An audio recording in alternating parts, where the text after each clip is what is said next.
sebagai moderator karena secara teknis sinyal beliau jelek. Nah, rundown acara hari ini yaitu pembukaan sudah saya buka sendiri sebagai moderator, pembacaan doa nanti oleh Bapak Sukri Bahanan, Pak Mudianto sebagai moderator. Ketiga yaitu nyanyi Indonesia. Sekarang saya gantikan sebagai moderator karena dan berikutnya secara teknis yaitu sinyal beliau laporan panitia.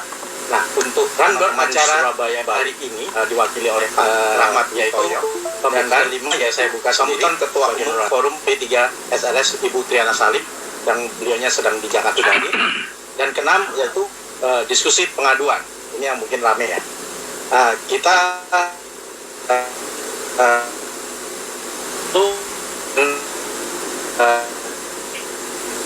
rundown acara kita yang kedua yaitu pembacaan doa.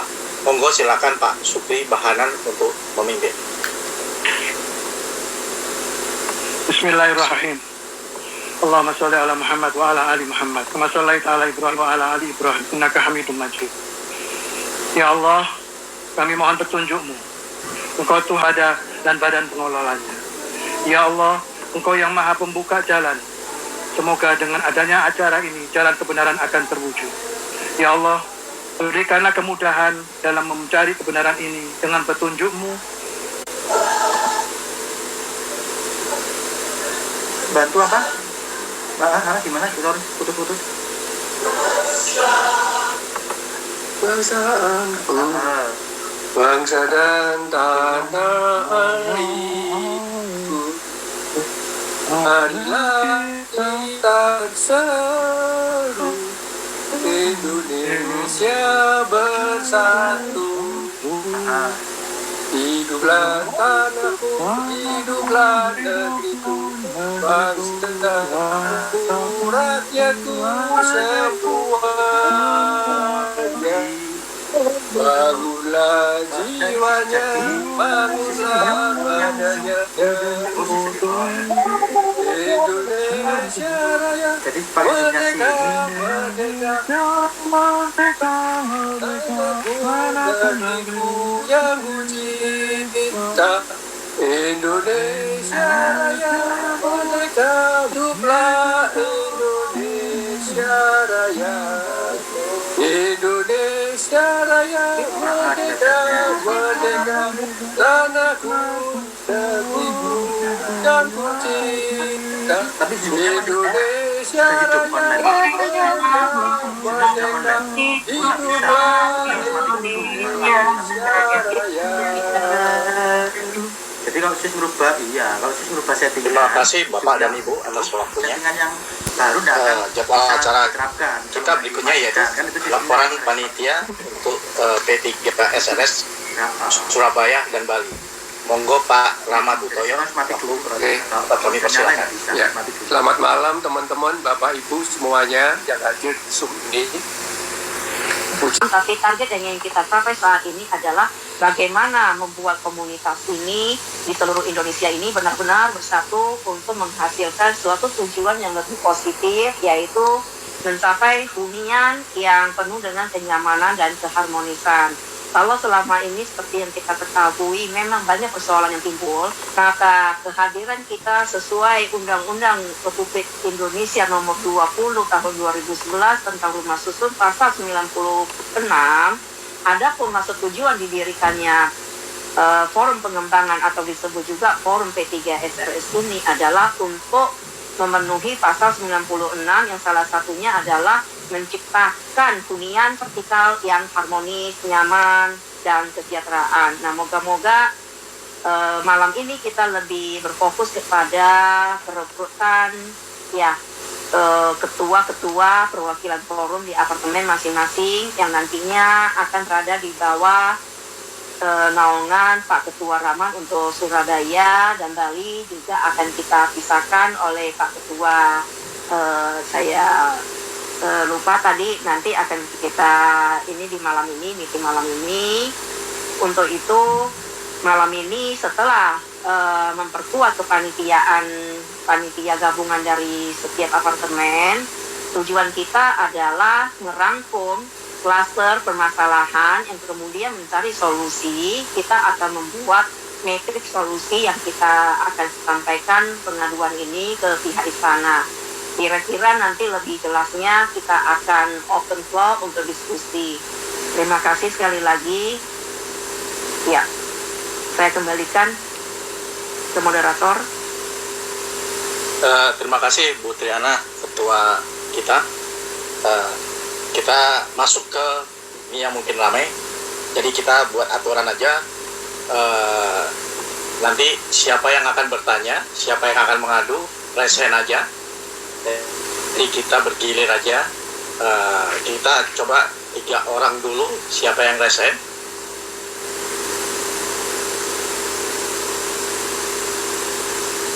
Siapa yang akan bertanya?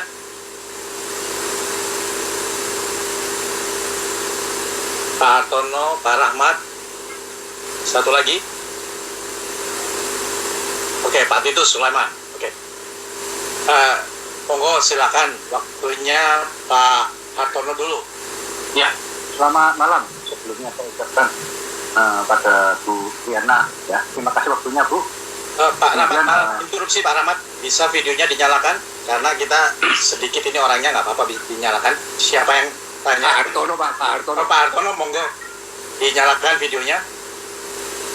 Iya. Ya, silakan. Ya, terima kasih. Selamat malam juga Pak Budiman.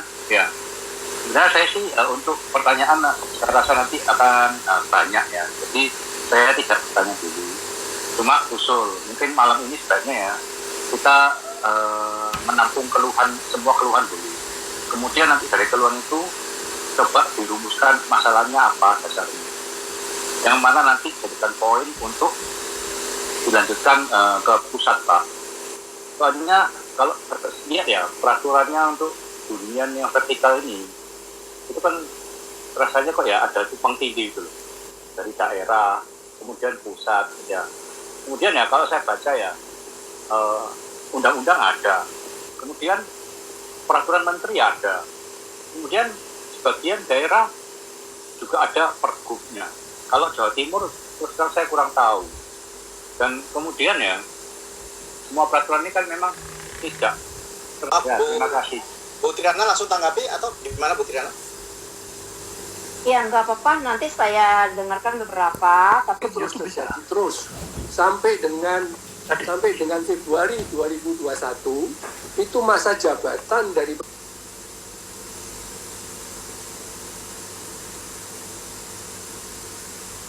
prioritas juga belum diuruskan.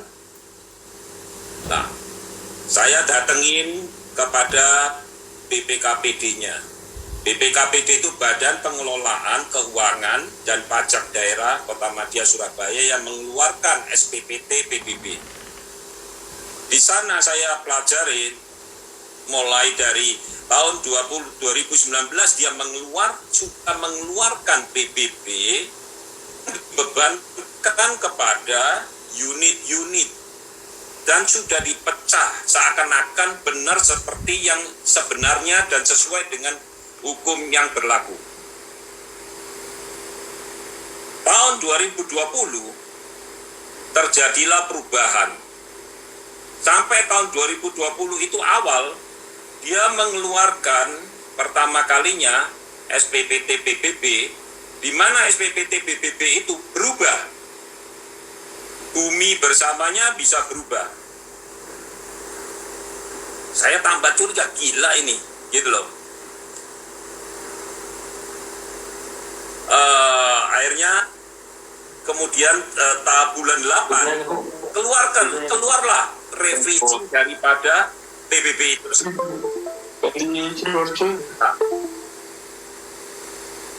Revisi itu pun berubah juga, lain lagi dengan yang itu, dengan yang awal 2020 awal keluar dengan yang bulan 8 keluar beda.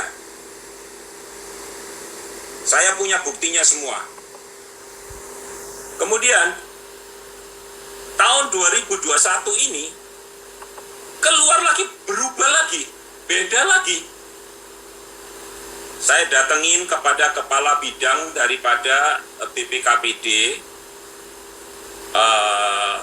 Saya tanya kepada Pak Anang Susanto. Pas kebetulan saya kenal.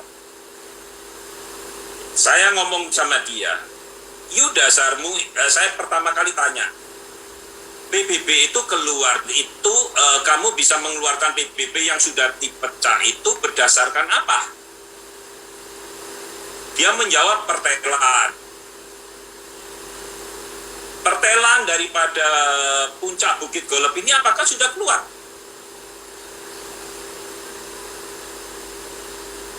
Langsung ya.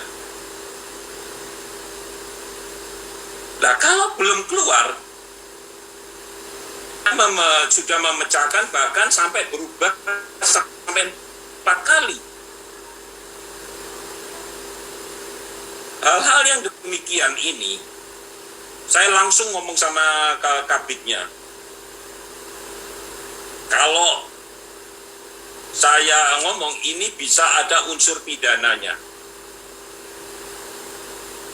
Nah, waktu itu dia langsung, "Wah, bukan saya yang membuat, tuh. Bukan saya yang bikin, tuh. Anda sebagai kepala bidang hanya cuma tanda tangan aja." Maaf Pak Titus, ke poin permasalahannya aja Pak Titus, supaya banyak yang resen soalnya Pak Titus. Oke.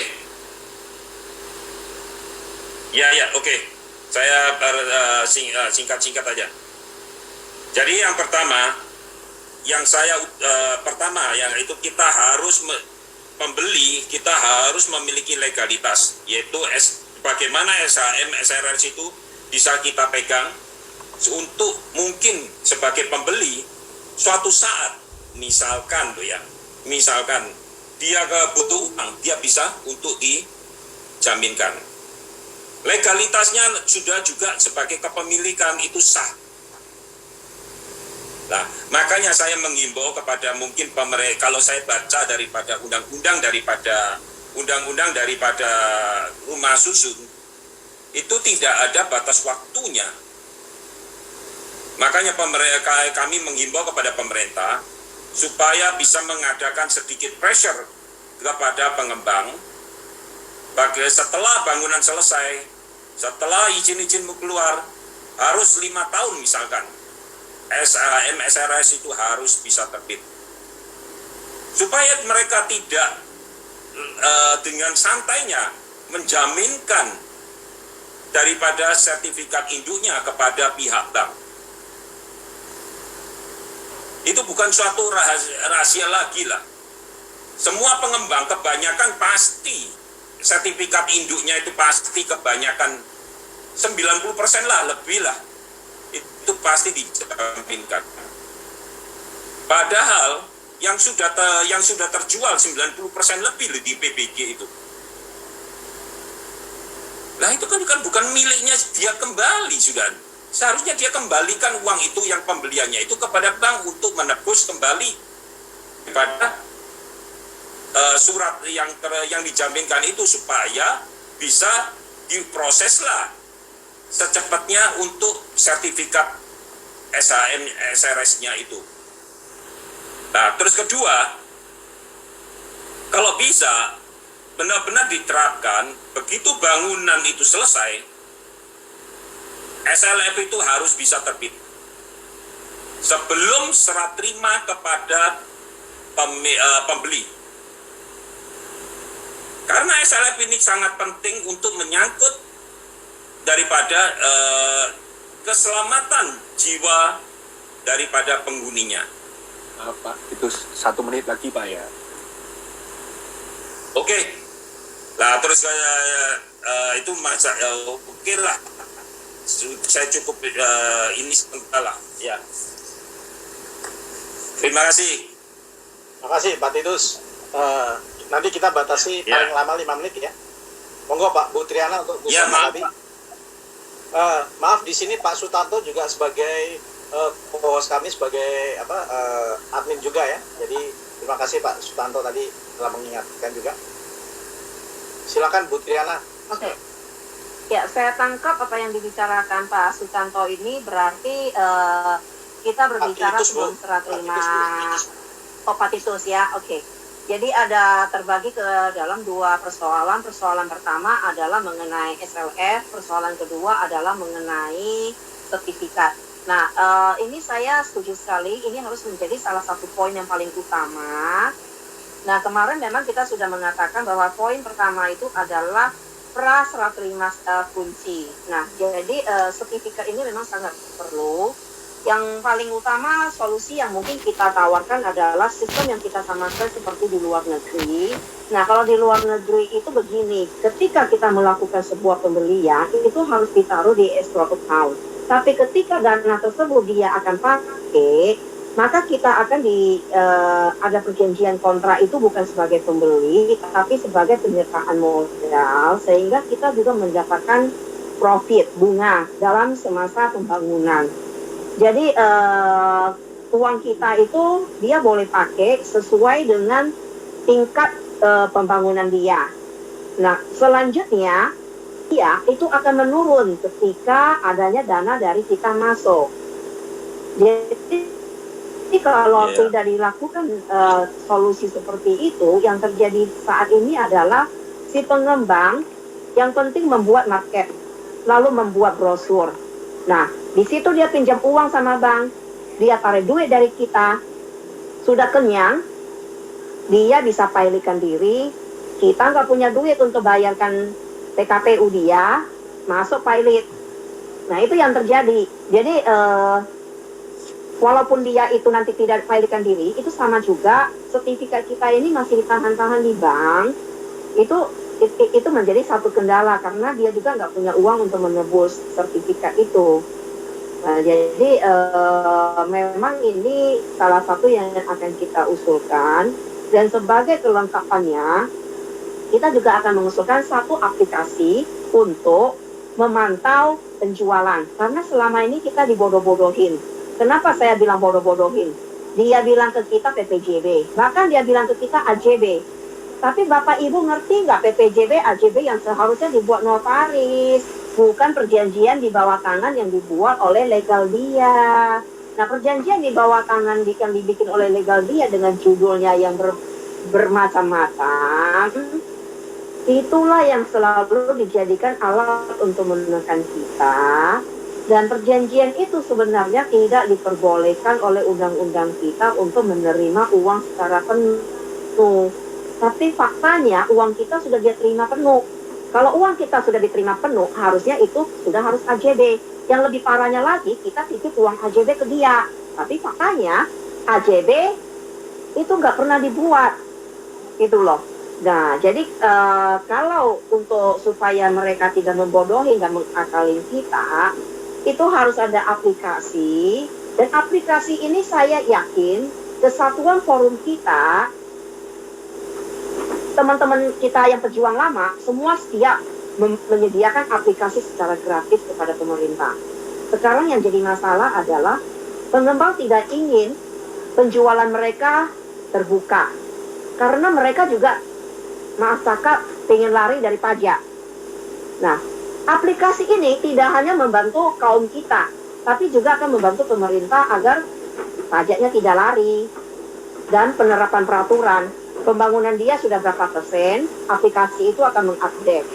Kemudian aplikasi itu akan terupdate data ketika ada penghuni yang melakukan pembayaran berapa persen dia boleh menerima. Nah, penghuni mendapatkan informasi, maksud saya bukan penghuni ya, pembeli mendapatkan informasi dia hanya boleh membayar sampai berapa persen. Dan bank juga terupdate, penjualan sudah berapa persen, pinjaman harus berkurang. Kalau bank revolving tiap tahun dengan angka yang sama, sedangkan penjualan terus berjalan sampai 100%. Saat pengembang memegang uang penjualan, memegang uang bank, mereka itu dengan pikiran paling simpel apa? Korbankan aja identitas PT-nya. Karena selama ini grup besar pengembang juga sama. Dia akan membuat satu PT baru khusus untuk sebuah proyek. Kalau proyek itu dia kurang senang, ya pilotkan diri. Nah, ya tinggal ganti aja akte.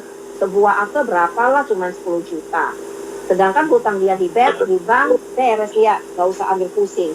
Nah ini harus menjadi satu penyelesaian yang kita minta ke pemerintah untuk diperhatikan. Karena kalau peraturan tentang jual beli sebenarnya itu sudah jelas ya, berapa persen dia boleh menjual pembangunannya, berapa persen dia boleh terima. Tapi dalam prakteknya tidak seperti itu. Nah kemudian menyangkut kepada sebelum SLF itu terbit, mereka tidak boleh memasukkan orang ke dalam gedung.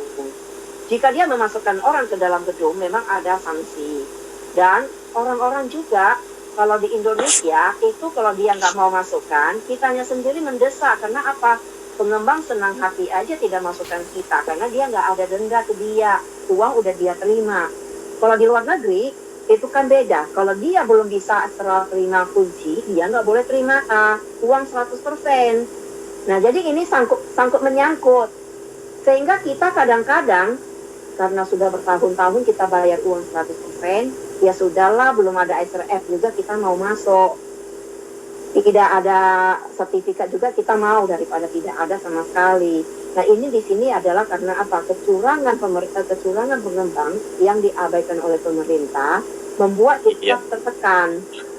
Nah, jadi di sini moga-moga malam ini kita bisa dapat panitia yang bisa membantu kita membuat matriks tersebut, sehingga ini info yang saya harus sampaikan ke teman-teman.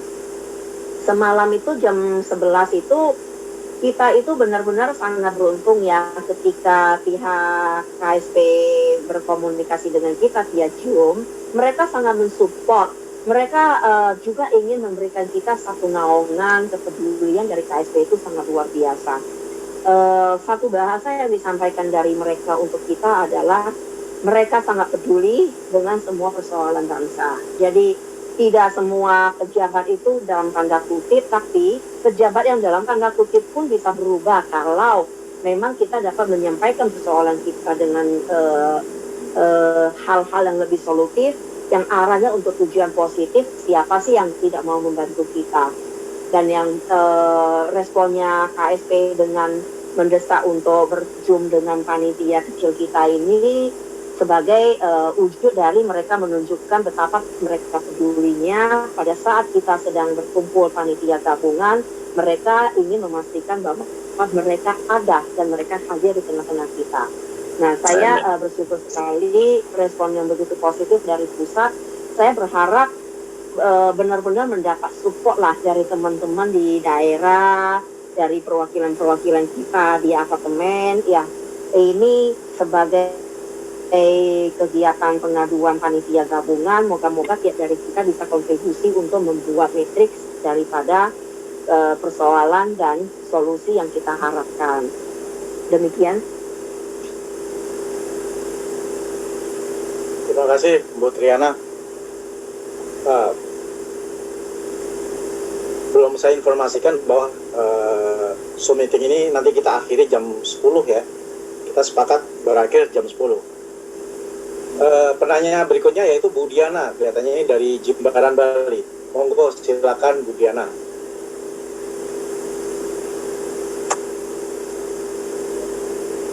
Bu Diana, mic dan videonya tolong diaktifkan Bu Diana.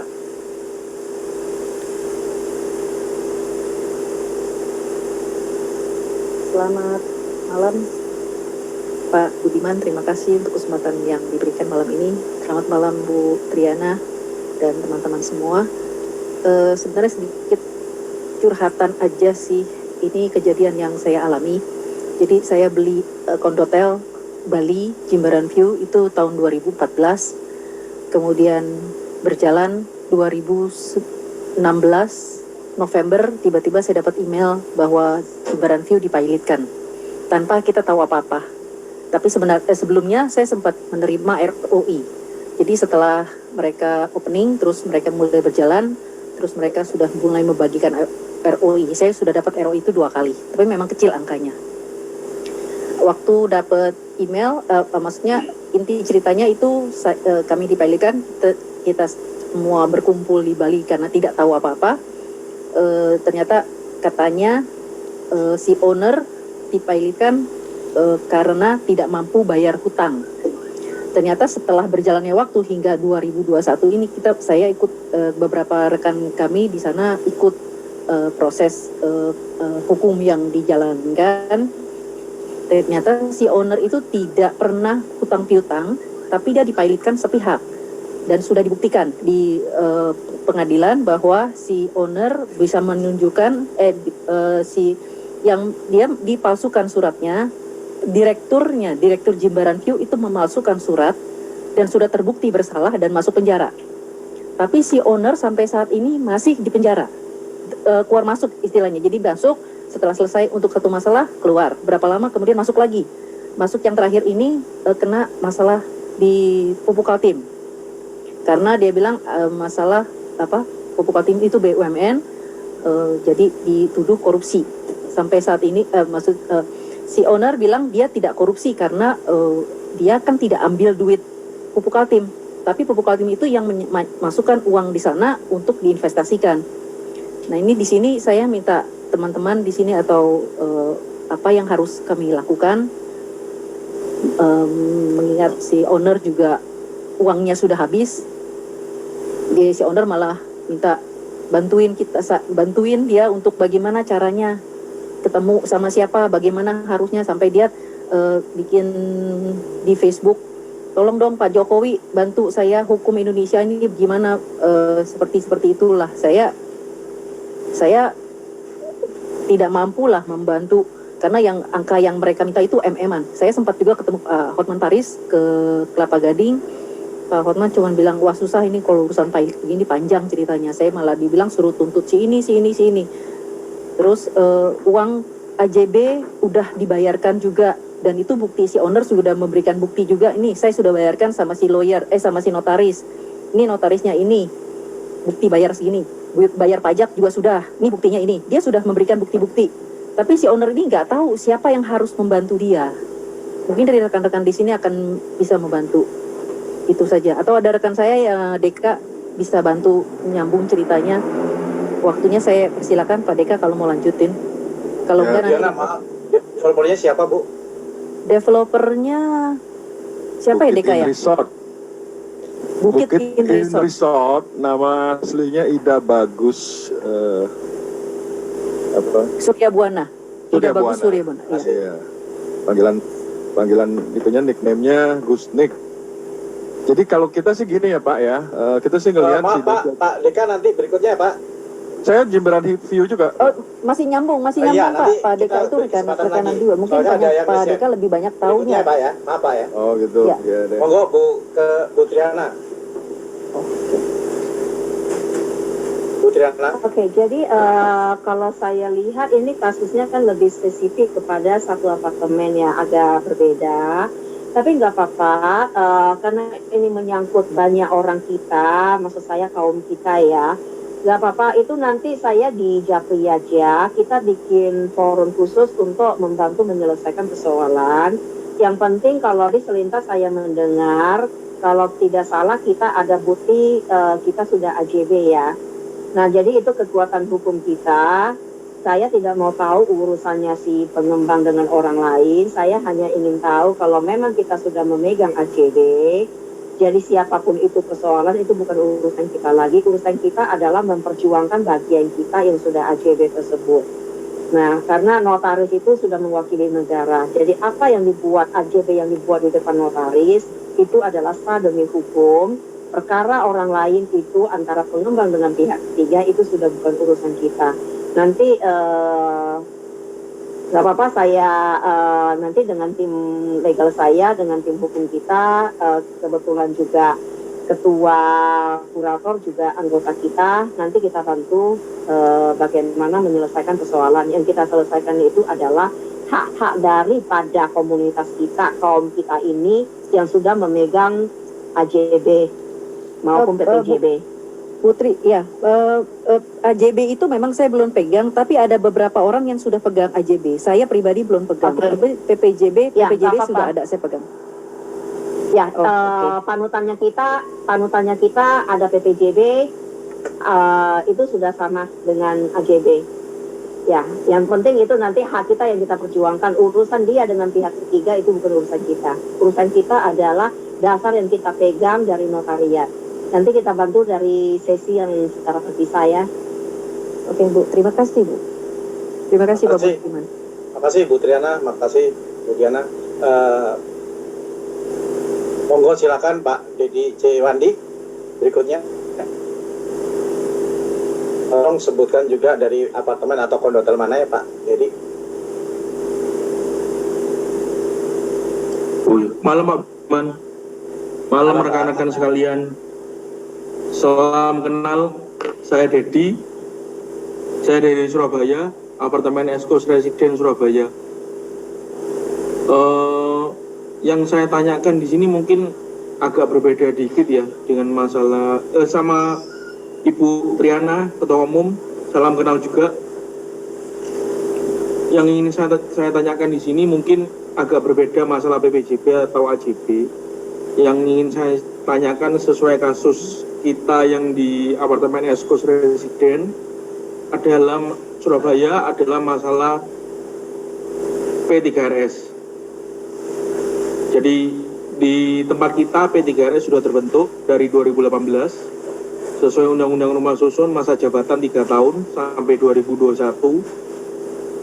dan juga sesuai ADART itu habisnya Februari 2021. Cuman yang jadi permasalahan di tempat kita, para pengurus itu sudah habis masa jabatan sesuai akte notaris ADART, tapi masih melakukan suatu tindakan mengambil keputusan yang sangat penting, baik itu memilih BM sebagai badan pengelola yang baru, padahal sesuai dasar hukumnya mereka sudah tidak punya legalitas karena sudah habis masa jabatannya.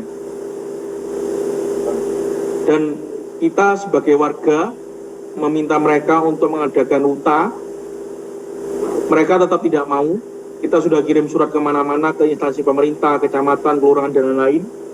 Ke Satgas juga, bahwa ini di masa pandemi, kita juga sudah minta izin.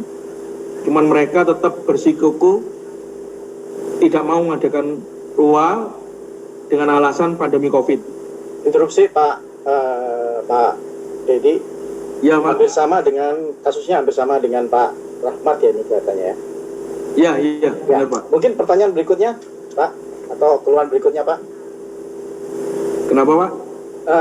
Tadi pertanyaan atau keluhan sama dengan Pak Rahmat di Eskos. Saya pikir nggak perlu diulang, udah masuk. Oke. Berikutnya Pak Dedi kalau ada keluhan berikutnya. Saya mau tanya aja Bu Triana, Pak Budiman. Kalau misalkan kita sebagai warga, mereka tetap tidak mau mengadakan UTA, solusinya buat kita sebagai warga bagaimana ya?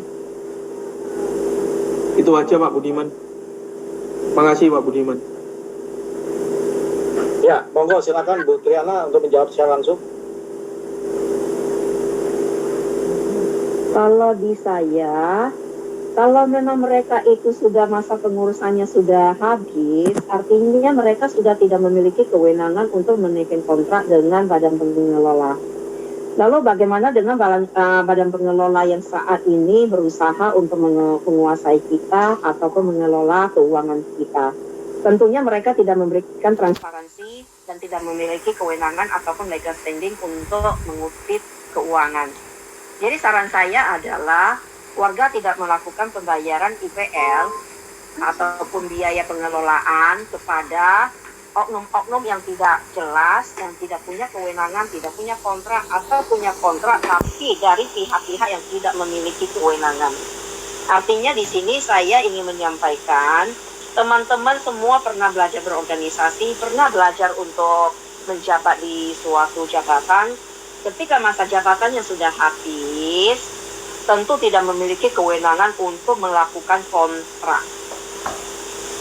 Nah, jadi selama tidak memiliki kewenangan untuk melakukan kontrak, artinya yang bersangkutan tidak bisa mengikat kontrak dengan badan pengelola. Jadi ada badan pengelola yang menyatakan tagihan kepada kita, ya dapat kita abaikan dan kita bisa melaporkan ke polisi atau perbuatan-perbuatan yang mereka lakukan, pencemaran nama baik, pemaksaan penagihan, pemaksaan pengakuan hutang. Nah, karena kita itu tidak memiliki hutang kepada orang yang tidak memiliki kesepakatan dengan kita. Itu. Kalau Bapak Ibu khawatir dengan pengelolaan, kalau tidak membayar ke mereka, bukan artinya kita harus bayar ke mereka, karena bagaimanapun mereka adalah orang luar. Gitu.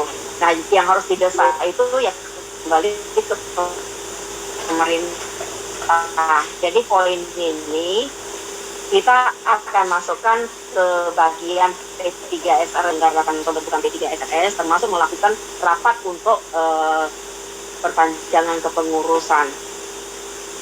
Saya rasa cukup ya. Tapi sebelum itu tolong ya masing-masing asal apartemen tolong ditulis di chat, dan Pak Agung sedang mengirimkan data untuk bisa diisi. Data ini nanti akan dikirim ke Ketua Perwakilan kita Pak Rahman. Jadi pastikan teman-teman hari ini acara kita adalah mempersatukan para perwakilan dari apartemen masing-masing. Jadi tolong dipastikan teman-teman kesediaannya untuk menjadi panitia gabungan sebagai perwakilan dari forum di apartemennya yang nanti akan dibawa naungan Pak Rahman sebagai ketua wilayah. Terima kasih. Terima kasih. Terima kasih Bu Triana. Berikutnya yaitu Pak Halim dari Jimbaran kalau nggak salah tadi. Maaf Pak Halim, tadi saya potong karena kita urutkan dengan resen teman-teman biar adil semua Pak. Pokoknya silakan Pak. Baik. Saya sekedar melengkapi apa yang dikatakan Bu Diana tadi ya. Jadi sebenarnya saya juga sudah ditunjuk sebagai pengawas P3SRS untuk Jimbaran. P3SRS kita ini ya dibentuk setelah pilot, jadi tidak diakui gitu ya. Nah, tapi yang penting mungkin diketahui sama Bu Triana, kita ada 2 PPJB yang hampir semuanya PPJB-nya sudah notarial. Jadi ya waktu pertama kali beli ya itu masih PPJB dari developer, tapi kemudian sudah berubah jadi notarial. Jadi PPJB-nya sudah sah sebenarnya. Nah, kalau berdasarkan SEMA kan harusnya juga sudah diakui. Bahkan untuk orang seperti saya Bu, jadi ada 14 orang, 7 deh ya, 7 sudah AJB. Bahkan AJB saya lebih dari setahun sebelum dipilotkan. Yang kalau menurut Undang-Undang PKPU harusnya udah nggak boleh diganggu gugat tuh, atau apa namanya istilahnya aksio Paulina atau apa gitu ya. Tapi ternyata tetap masuk budel pilot Pak. Nah lucunya lagi saya ambil dari BTN dan Pasar, pakai KPA. Ada APHT Pak, perjanjian hak tanggungan, masih Pak bisa masuk ke budel. Nah saya mempertanyakan itu ke BTN, kok bisa saya bisa masuk budel gitu, gimana tanggung jawabnya gitu ya. Malah saya terus sampai sekarang masih membayar nih Pak angsuran, karena mereka mengancam kalau nggak bayar ya otomatis kita blacklist. Wow, saya bingung gitu. Bukan yang salah, bukannya Anda harusnya melindungi kita nasabah, kok malah kita disuruh bayar terus gitu ya. Itu BTN dan Pasar Pak. Terus kuratornya namanya Eris Junifrianto dari Surabaya gitu Pak. Nah sekarang sebenarnya saya sih melihat ada itikat baik dari developer atau owner tadi Gusnik Pak. Jadi dia selama di penjara pun melawan dengan sisa-sisa harta yang dia punya ya. Akhirnya dinyatakan bahwa pemohon pilot yaitu memakai surat palsu, sehingga 2 pemohon pilot itu masuk penjara Pak, sudah terpidana ya. Jadi seharusnya sudah bisa dibatalkan. Nah sekarang pertanyaan saya, apakah kita pemilik ini bisa mengajukan pembatalan ke PN Niaga Surabaya? Karena selama ini yang bertempur adalah developer gitu, si Gusnik itu, yang juga sekarang tadi sudah disebutkan sama Bu Diana lagi di penjara lagi karena kasus Dapen itu. Lebih lucu lagi nih Pak, dari budel 254 unit ya, termasuk saya punya di situ ya, sekarang ada keputusan MA untuk merampas 30 unit dari 254 itu. Untung yang saya punya sih nggak masuk ya. Lucu nih. Jadi sekarang ada pengumuman besar di Jembatan View ya, bahwa 30 unit ini nomor sekian SHMRS-nya dirampas oleh negara dan akan dilelang. Makin pusing kita Pak jadinya ya.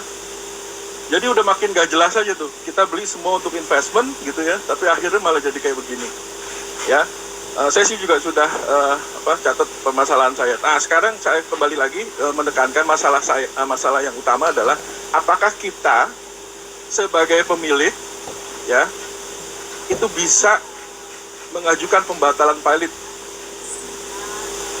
dengan kenyataan bahwa 2 orang yang memohonkan pilot ini sudah terpidana dan sudah sah bahwa pada saat memilotkan mereka pakai surat palsu gitu. Nah kenapa itu bisa terjadi? Karena salah satunya tadi sudah disebut Bu Diana, direktur dari developer ini, bukan owner ya. Direktur ini kebetulan adalah ketua, kalau di Bali itu Pak, ada yang namanya LPD Pak, Lembaga Pembiayaan ya. Dia dulu berdesa ya, dan kerjasama sama ketua LPD klannya bikin surat utang gitu. Kemudian menjaminkan jadi surat utang palsu, menjaminkan beberapa unit ya, keseluruhan unit malah saya nggak tahu deh ya. Sehingga itu yang dijadikan dasar untuk memilotkan. LPD klan memilotkan gitu karena nggak sanggup bayar gitu. Nah sekarang sudah terbukti itu palsu karena ternyata si owner menyatakan kita nggak pernah utang. Nah yang tanda tangan kebetulan si direktur itu yang sudah masuk penjara dan akhirnya meninggal Pak karena COVID gitu ya. Penjara. Jadi ya kena karmanya juga sih kalau orang Bali percaya gitu ya. Jadi ya kira-kira gitu Pak. Nah yang ketiga, sekali lagi untuk ketiga kalinya saya tanya ya, apakah kita P3SRS nggak bisa ngomong P3SRS tapi nggak bisa disahkan karena katanya setelah pilot itu tidak ada lagi tindakan hukum yang boleh dilakukan, padahal P3SRS adalah badan hukum. Nah termasuk Bu Diana itu udah juga anggota sekretaris P3SRS, saya pengawasnya ceritanya. Nah apakah pemilik bisa membatalkan kepilotan dengan kenyataan bahwa 2 pemohon pilot itu sudah dinyatakan bersalah? Oke, segitu aja Pak, cukup. Terima kasih Pak. Mohon jawabannya deh dari Bu Ketua, Bu Triana. Terima kasih Pak Halim. Ya. Monggo silakan Bu Triana. Oke, terima kasih. Yang pertama, apakah kita pemilik punya kewenangan tersebut? Yang kedua, tadi pertanyaannya mengenai P3SRS ya, pembentukan P3SRS. Itu 2 hal yang berbeda. Yang pertama, apa kita punya, kita apa? Kita bukan pihak yang dipilotkan. Itu yang harus diketahui. Kita bukan pihak yang dipilotkan. Jadi apa yang disebutkan oleh Bapak tadi untuk melawan pihak yang melakukan pilot itu adalah tugasnya pengembang. Dan itu tidak berurusan dengan kita. Kita bukan pihak dipilotkan. Yang harus kita perhatikan adalah hak kita sebagai pemilik atas apa yang sudah kita beli, itu yang akan kita perjuangkan. Artinya, kalaupun si pengembang akan dipilotkan, itu urusannya si pengembang tanpa menyangkutkan persoalan apa yang sudah dia jual kepada kita. Jadi ketika sebuah PT dipilotkan, apa yang sudah dia pernah jual, itu sudah tidak masuk ke bagian daripada aset yang akan disita oleh para kurator. Nah, dalam hal ini, saya bilang kalau kasus Bapak sebenarnya itu gampang sekali, sangat gampang. Kenapa? Apalagi si pengembangnya sendiri kooperatif ke kita. Ketika dia kooperatif ke kita, ayo kita duduk bersama, apa yang kita butuhkan bantuan dari dia, yang ingin kita selamatkan tentunya adalah aset milik kita ini. Dia sebagai pengembang yang dulu pernah menjual, tentunya dia ingin bertanggung jawab dengan baik, sesuai apa yang pernah dia tanda tanganin akte di depan notaris. Dia menjamin apa yang dia perjualbelikan bebas dari sengketa. Nah, dia harus membantu kita untuk menyelesaikan apa yang sudah diperjanjikan di depan notariat itu.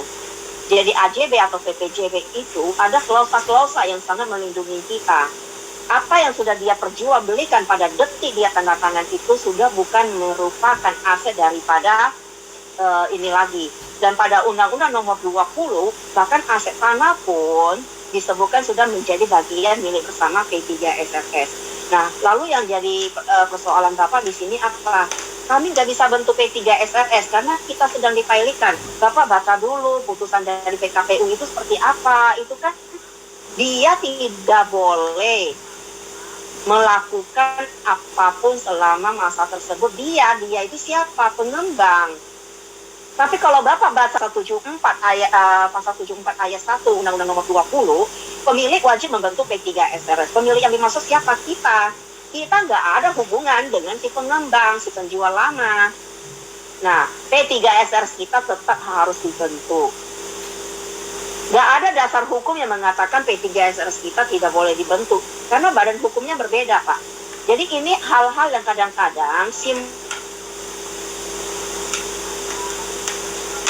saya memiliki KTP dan NPWP sendiri. Ketika saya ada di sebuah perusahaan, saya memiliki identitas yang berbeda lagi, badan hukumnya berbeda lagi. Nah, orang tuh sering mencampur aduk antara perusahaan yang saya miliki dengan pribadi saya. Itu dua hal yang berbeda.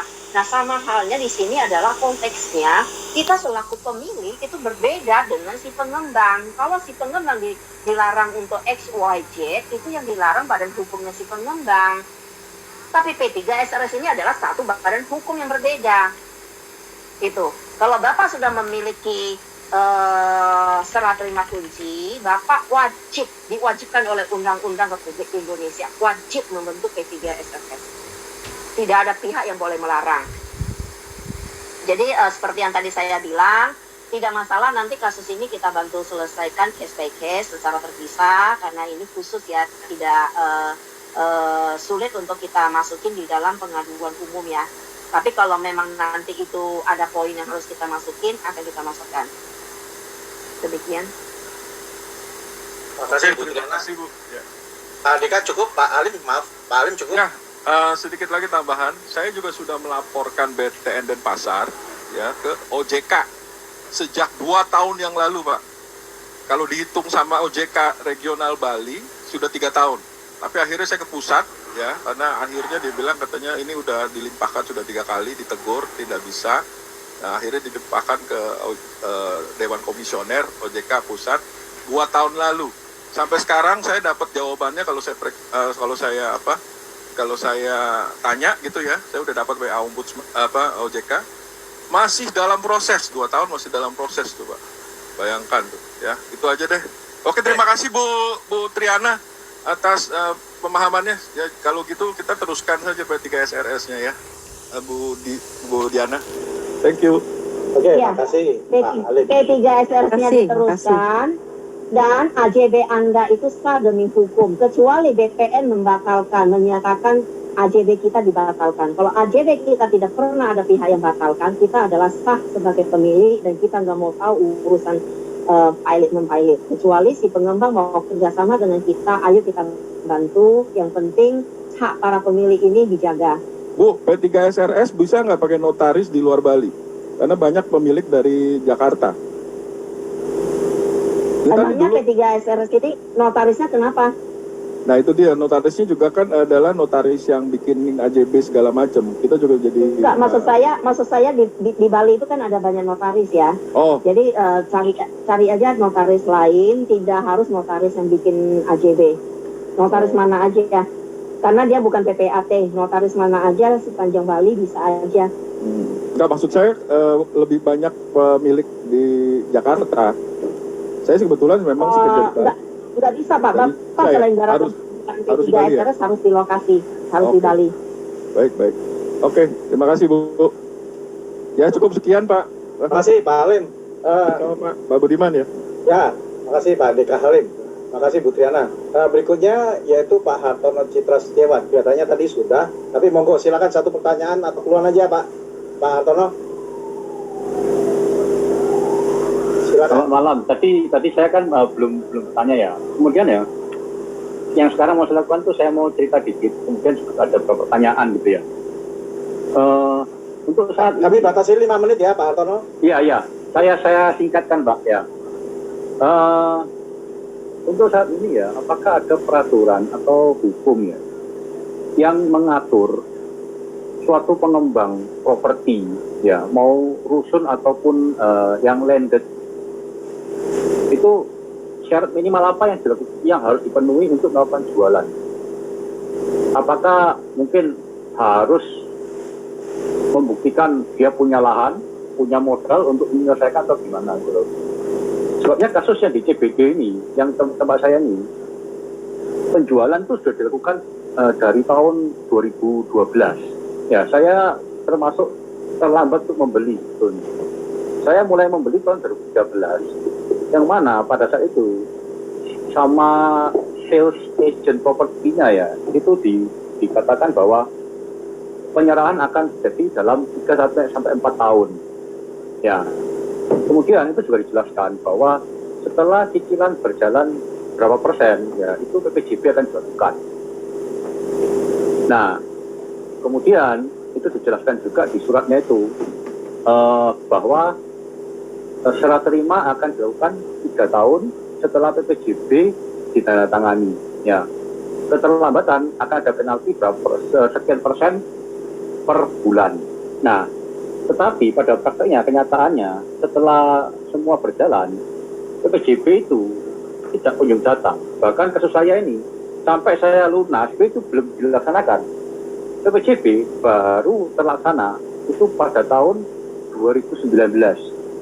Ya, dan kemudian 2020 awal itu memang unit bisa terimakan. Nah, sekarang pertanyaan pertama itu, apakah saat ini ada hukum yang mengatur ya bahwa seorang pengembang, sebuah pengembang ya, itu mempunyai syarat minimal untuk melakukan mulai penjualan. Yang kedua tadi saya rasa pendekatan dari yang diceritakan Bu Diana itu sangat sistematis. Apakah ada peraturan yang melindungi konsumen dan melarang bahwa perjanjian di bawah naungan itu tidak boleh, gitu loh, ilegal? Kalau emang ada, itu bisa jadi kita jadikan dasar ya untuk menggugat yang sudah kita tanda tangani, gitu loh. Kemudian yang ketiga, apakah ada peraturan sekarang yang membatasi ya batas akhir untuk melakukan serah terima untuk suatu jual beli properti? Ya. Kemudian untuk yang keempat ya, pembentukan P3 SRS. Ini kalau saya baca di peraturan pemerintah itu memang ada di pasal 74 ya. Bagian kedua pasal 74 ya. Itu pemilik seharusnya wajib membentuk P3 SRS. Nah, ya jadi pertanyaan, untuk pembentukan ini berapa persen dukungan yang harus didapatkan? Satu. Kemudian definisi pemilik ini apa? Apakah kita harus mampu menunjukkan bukti kepemilikan? Dan bukti kepemilikan ini sampai berupa apa? Apakah harus sertifikat tua dulu? Apakah AGB? Apakah PPJB cukup? Atau bagaimana? Gitu ya.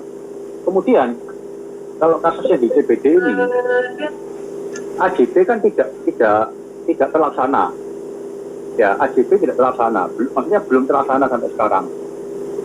Ya, dan terus terang untuk kasus CBD ini dia ada 3 tower. Ya, untuk tower yang terakhir, tower yang B dan C ya, itu memang ada beberapa yang sudah dilakukan. Tapi kemudian dari pengembang ini secara sepihak mengatakan bahwa COVID-19 itu force majeure, jadi terima sampai batas waktu yang belum ditentukan gitu. Ya, apakah bisa dilakukan seperti itu? Kemudian kalau ini ya poinnya Pak. Silakan Bu Triana. Saya tadi tidak catat, tapi lumayan panjang itu pertanyaannya, saya sampai lupa ini. Saya akan mencoba menjawab, tapi kalau nanti ada yang ketinggalan dan saya lupa, diingatkan aja. Jadi pertama mengenai apakah ada ketentuan untuk jual beli, itu ada. Di Undang-Undang Nomor 20 itu di dalam sudah mengatur persentase sampai mana minimalnya itu tentu kepemilikan tanah yang jelas dan rancangan sampai 20% itu sudah ditentukan. Nah, seberapa mereka boleh menerima itu sebenarnya pada Undang-Undang Nomor 20 sudah ada. Jadi Bapak bisa baca kembali, kemudian di PP dan Permen tentang jual beli itu sudah mengatur. Nah, kedua mempertanyakan mengenai suasana banyak, saya juga jadi lupa ini. Kedua tadi saya lupa catat. Ini kedua itu. Tadi kan Bu Diana mengatakan bahwa untuk saat ini dari pihak pengembang itu ada yang mengatakan PJB, AJB, tapi ternyata itu kan abal-abal. Jadi dia kerjanya di bawah tangan. Nah, apakah ada peraturan yang melarang itu untuk terjadi? Katakanlah ada peraturan pemerintah yang mengatakan bahwa ini ilegal, dilarang dan ada sanksinya. Tentunya ini bisa mencegah bahwa pengembang itu melakukan hal seperti itu. Atau kalau tidak ya bisa lebih melindungi konsumen gitu, Bu. Iya. Nah, Jadi kalau memang tidak ada ya tidak ada gitu. Itu memang sudah disebutkan berapa persen dia boleh melakukan ini dan melakukan itu. Nah, salah satunya itu yang sering dilanggar adalah kan setelah terpenuhinya pembangunan dan siap untuk serah terima. Tapi pada saat dia menerima keseluruhan uang kita, dia tidak menuliskan di sana AJB ataupun PJB. Nah, di situ yang jadi masalah adalah kaum kita ini, para investor ini kurang informasi seperti itu. Makanya kenapa komunitas ini, justru kita memberi edukasi. Kalau tadi solusi yang saya sampaikan adalah kita meminta supaya ada aplikasi yang bisa diakses oleh setiap investor. Baik itu dia membelinya karena ingin dihuni atau hanya sekedar investasi. Jadi pada saat status dia masih investasi, dia sudah harus mulai belajar daripada kondisi di dalam aplikasi berapa persen dia boleh bayar. Nah, kalau sekarang yang terjadi adalah pemerintah tidak bisa melakukan apa-apa karena apa? Kita sendiri yang ingin menyetor penuh karena apa? Kita itu oleh pihak marketing. Saya juga sendiri begitu. Contohnya Mekarta. Mereka kasih kita apa? Judulnya itu bukan kata-kata yang sudah dimanipulasi, tapi isinya sebenarnya sudah jual beli tuntas gitu. Nah, kenapa kita tertarik? Karena apa? Karena kita ditawarkan diskon 50%. Nah, jadi pembeli ini tidak hanya saya, apalagi teman-teman. Saya yang sudah setiap tahun, 10 tahun itu terus berinvestasi, saya masih terus mengalami hal yang sama. Nah, bagaimana dengan teman-teman? Karena kita itu ketika ditawarkan oleh hal-hal yang menggiurkan, kebayang nggak kita itu selalu ditawarin dengan beli 1 unit gratis 1 unit, kalau ibu belinya 10 unit, berarti bayarnya cuma 5 unit. Nah, itu yang sering kita itu terpancing gitu loh. Nah, pada saat kita terpancing, disitulah kita terjadi persoalan di mana kita tanda tangan seperti itu. Nah, pertanyaannya tadi adalah apabila ada yang kita tanda tanganin, tapi klausanya itu tidak sesuai, dia bertentangan dengan hukum, bisa nggak kita membatalkan? Bisa, karena memang berdasarkan KUH Perdata, apa yang ditandatanganin itu tidak cakap dia di dalam hukum, dia batal dengan sendirinya.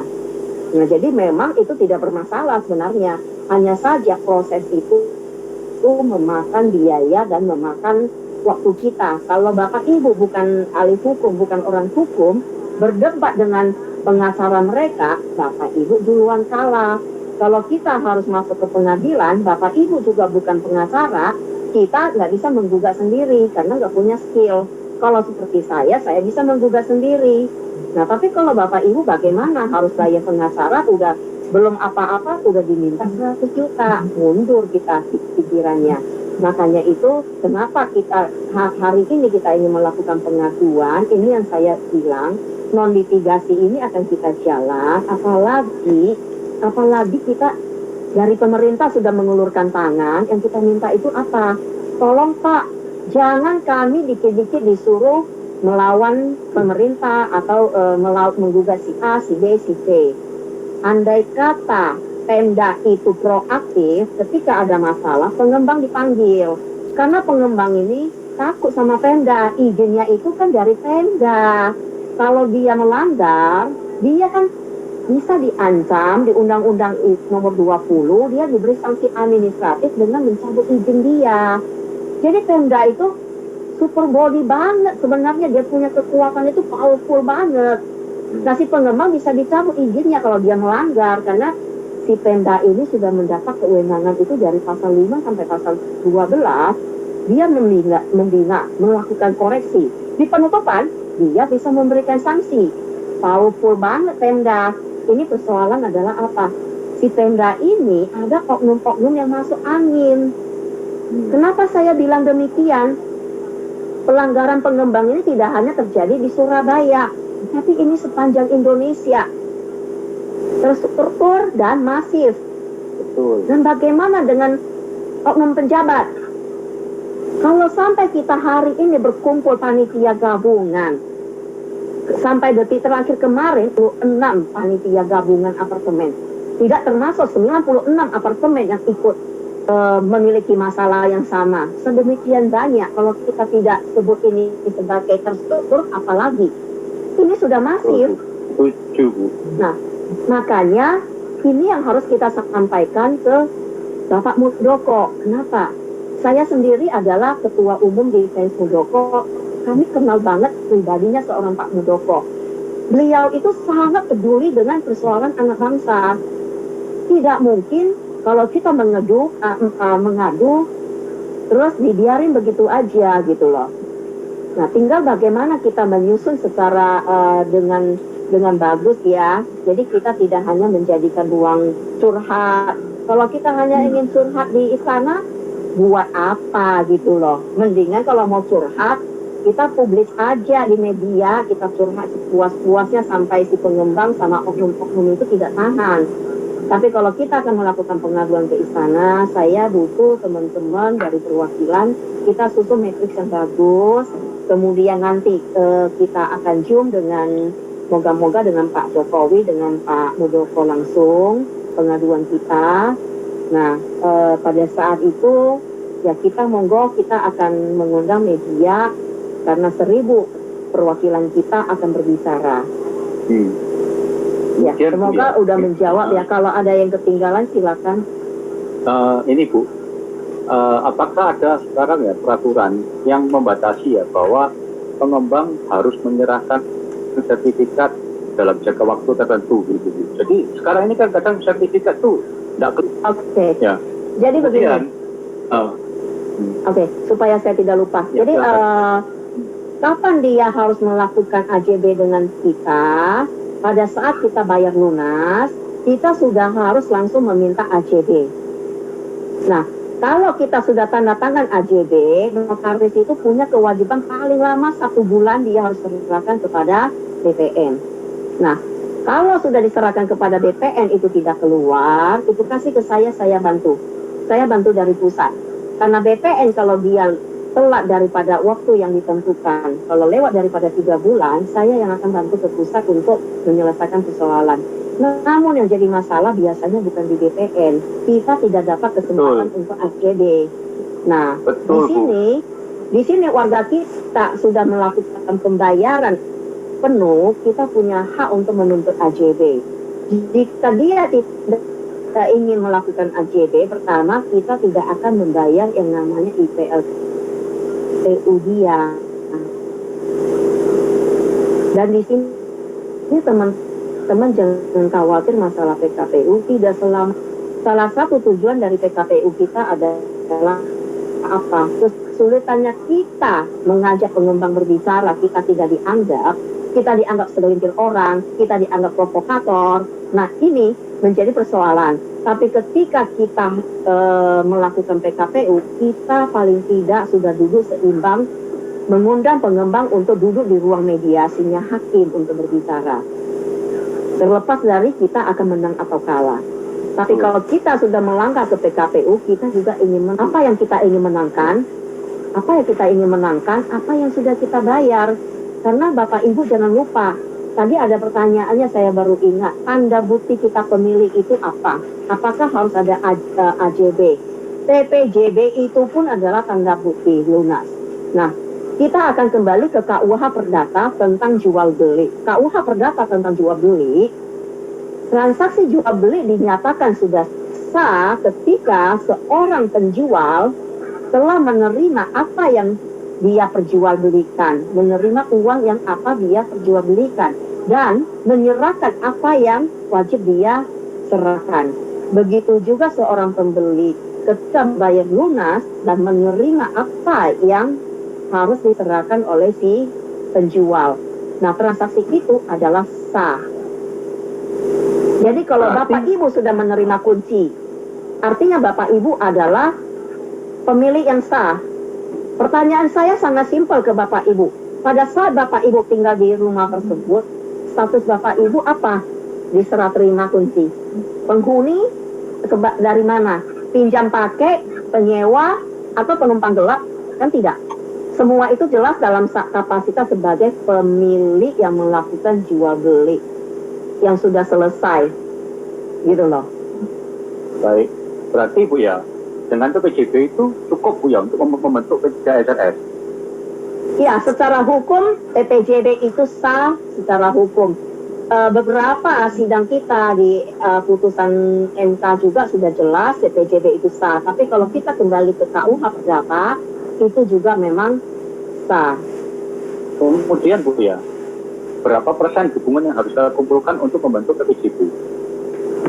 Oh iya, saya baru ingat tadi ada pertanyaan berapa persen dukungan yang harus kita inikan untuk pembentukan P3 SRS ya? Iya. Ya. P3 SRS itu dibentuk walaupun hanya satu rumah dijual. Jadi kenapa di dalam pasal 59 itu dikatakan sejak serah terima kunci pertama? Karena sejak dia menjual satu unit saja, maka daerah milik bersama dan tanah itu sudah menjadi milik bersama. Arti kata bersama itu siapa? Kita dan si pengembang sudah milik kita bersama. Status milik bersama itu harus dituangkan ke dalam P3 SRS sama. Artinya berapa orang? Satu orang aja, satu unit aja, yang penting sudah serah terima kunci, itu sudah harus dibentuk P3 SRS. Nah, itu dalam kurung waktu berapa lama? Ya 1 tahun. Nah, lalu bagaimana pembentukan P3 SRS?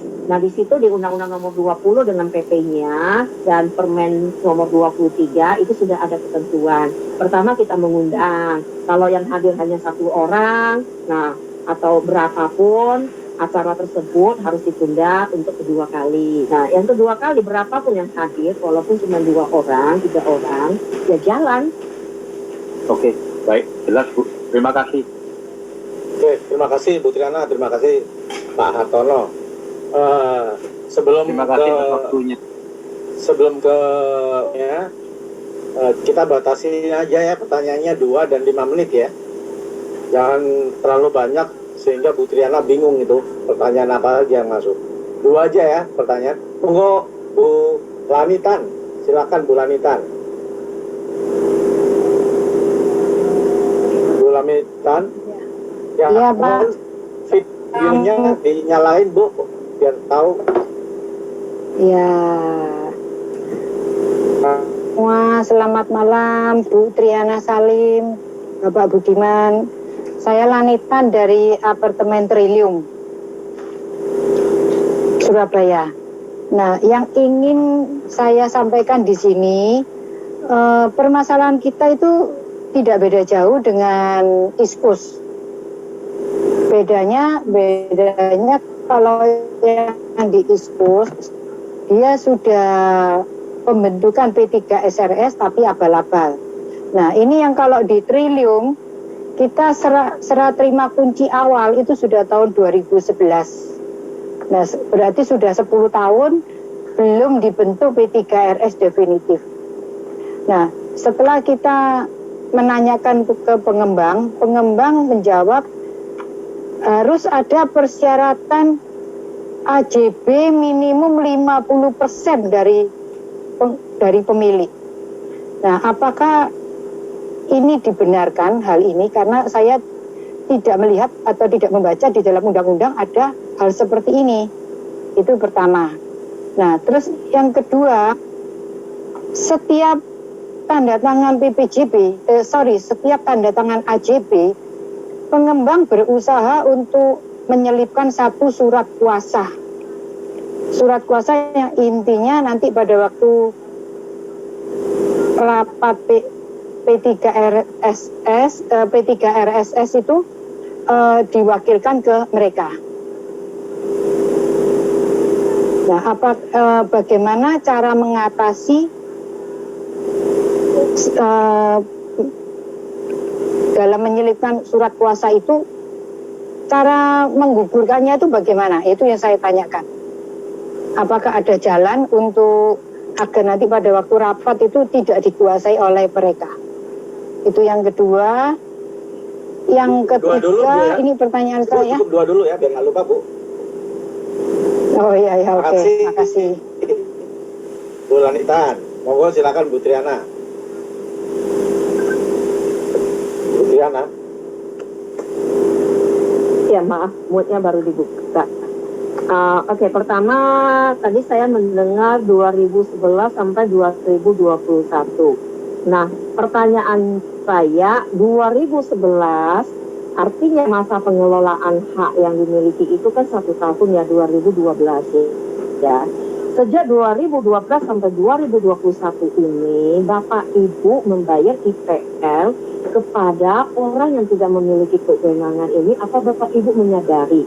Nah, ini yang perlu tolong disosialisasikan. Kewenangan mereka melakukan tagihan ini dari mana?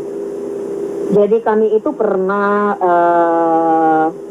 ke Menko Polhukam ya, dari Sabtu Pungli juga menegaskan, kalau sudah tidak punya kewenangan, tapi masih memaksakan kutipan kepada kita, itu masuk ke kutipan liar. Nah, pertanyaannya kalau Bapak Ibu ini patuh hukum nih, kita mau menjaga negara Republik kita ini. Orang-orang yang mau melanggar hukum, menagih duit kepada kita dengan tindakan pungli, atau Bapak Ibu masih mau membayar? Nah, ini penting nih Bapak Ibu perhatikan.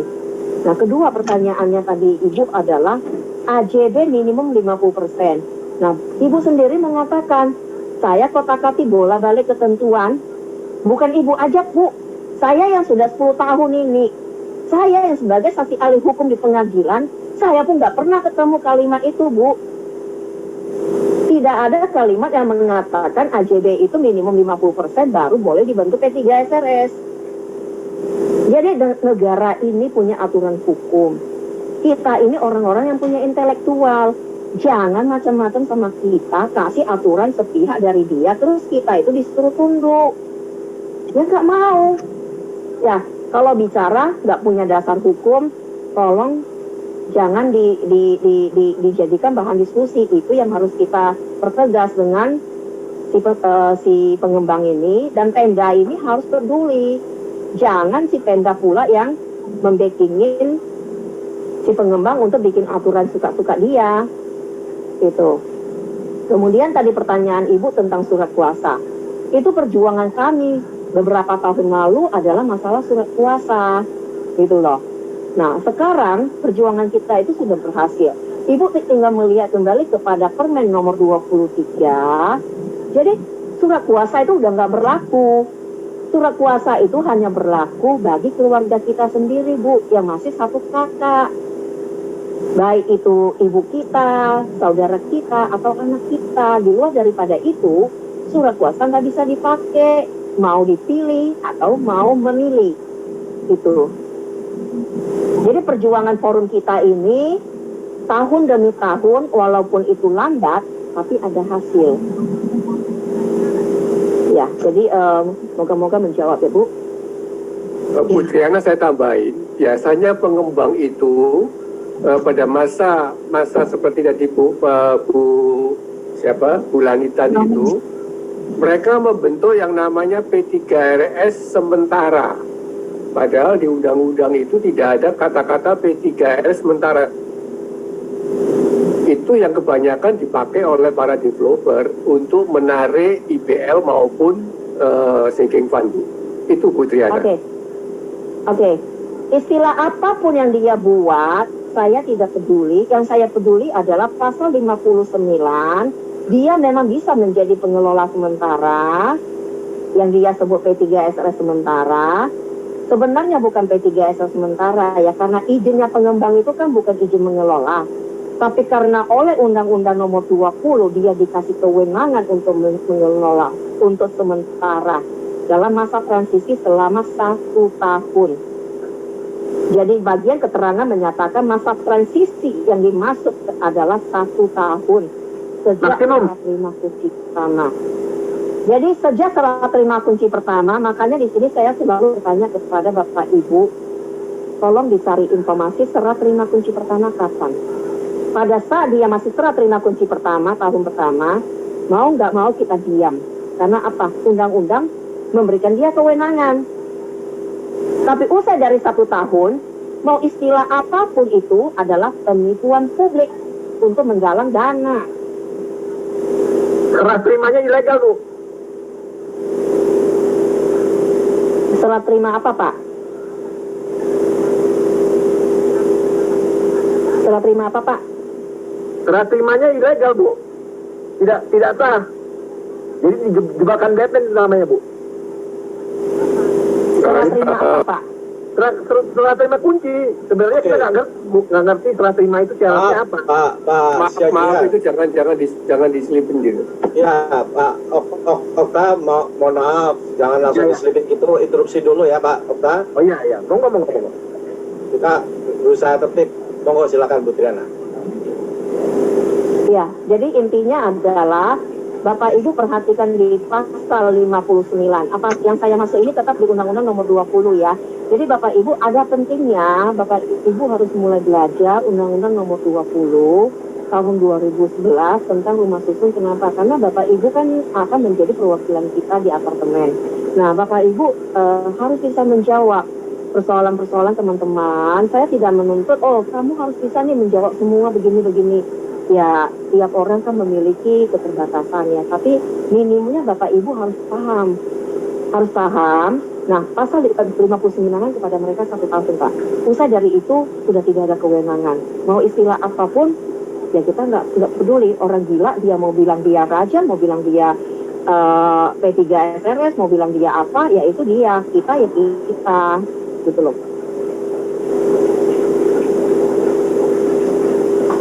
Ya, saya pikir cukup ya.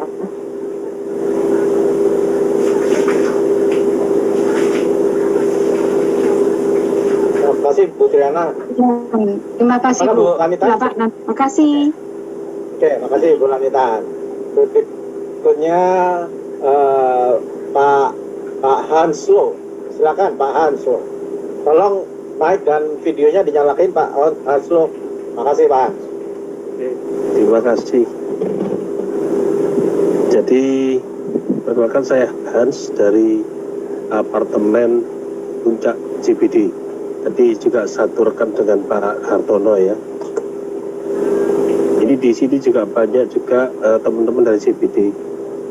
Dan di sini sama teman-teman saya dipercaya sebagai ketua di WA Pak, sama teman-teman. Jadi kita itu sudah rukun sekali dalam WA. Nah yang saya pertanyakan tadi semaunya saya pertanyakan tapi sudah sebagian banyak dijawab. Jadi oke, masukan. Yang surat kuasa itu juga kita pernah disuruh tanda tangan pada waktu serah terima.